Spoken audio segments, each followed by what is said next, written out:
Donc, nous pouvons aussi personnaliser la saisie de certaines cellules. Pour le faire, donc, nous devons aller d'abord dans le mode création. On bascule vers le mode création. Donc, par exemple, pour un mot de passe. Donc, normalement, lorsque par exemple, j'ai besoin de créer une cellule liée à un mot de passe, je désire cacher les informations. Pour le faire, c'est très simple. Il faut appuyer sur le type des données. Ensuite, il faut aller sur masque de saisie. Pour le faire, on clique sur le menu déroulé et on va vers mot de passe. Voilà, donc j'ai les astérisques qui apparaissent. Donc, lorsque je retourne, d'abord, je dois sauvegarder cette modification de telle sorte que lorsque je vais dans la saisie des données, dans mot de passe, lorsque je tape un mot de passe, il est en astérisque, donc il est caché. La même chose par exemple, pour le- les dates. Donc, je vais dans la table des emprunts. J'ai une date où l'emprunt a débuté et j'ai une date de retour, c'est-à-dire la date où l'abonné il a pris le livre et la date de retour. Pour faire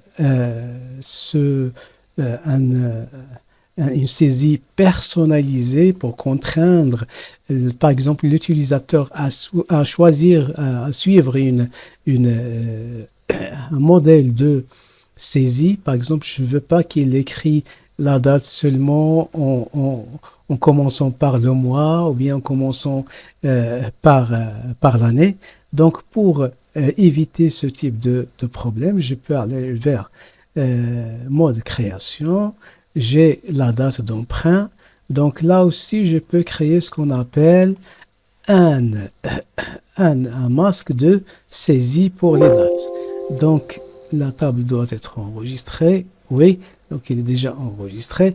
Donc là, je peux choisir entre plusieurs formes pour la saisie de la date. Par exemple, je préfère cette forme-là où celui qui utilise la table, il doit entrer le jour, ensuite les initiales de chaque mois, ensuite la date abrégée en seulement 2 chiffres. Voilà, donc je vais choisir celui-là. Donc je vais dans le, euh, la fenêtre suivante me donne un exemple de masque de saisie. Donc j'ai la date, le mois et la forme. Donc voilà, donc les choses sont correctes comme il faut. Le séparateur, donc les espaces réservés, ils sont en tiré. Donc je peux même faire un essai. Voilà un aperçu de la date. Donc par exemple, je préfère avoir une barre au lieu de, euh, par exemple, le séparateur en tiret, par exemple, comme ça. Voilà. Donc, voilà. Et voilà. Donc, j'ai la date qui est formatée. Donc, je peux entrer les chiffres. Voilà. Voilà. Pour créer, par exemple, un masque de saisie pour un numéro de téléphone. Donc, je peux aller vers le mode création. Je dois aller vers masque de saisie, un clic droit pour ouvrir l'assistant de création de masque. Je vais faire comme ça. Donc, je dois modifier la liste pour créer un nouveau masque personnalisé. Je lui donne un nom ou bien un descriptif. Donc, je peux l'appeler par exemple le numéro de téléphone. Voilà, numéro de téléphone. Comme ça, je peux spécifier par exemple le masque de saisie. pour dire à Microsoft Access que je veux utiliser 9 chiffres, je peux soit utiliser comme ici 9, 0 ou bien 9, 9 comme vous voulez. Donc, je peux dire que je suis satisfait de ce format-là. Je fais fermer.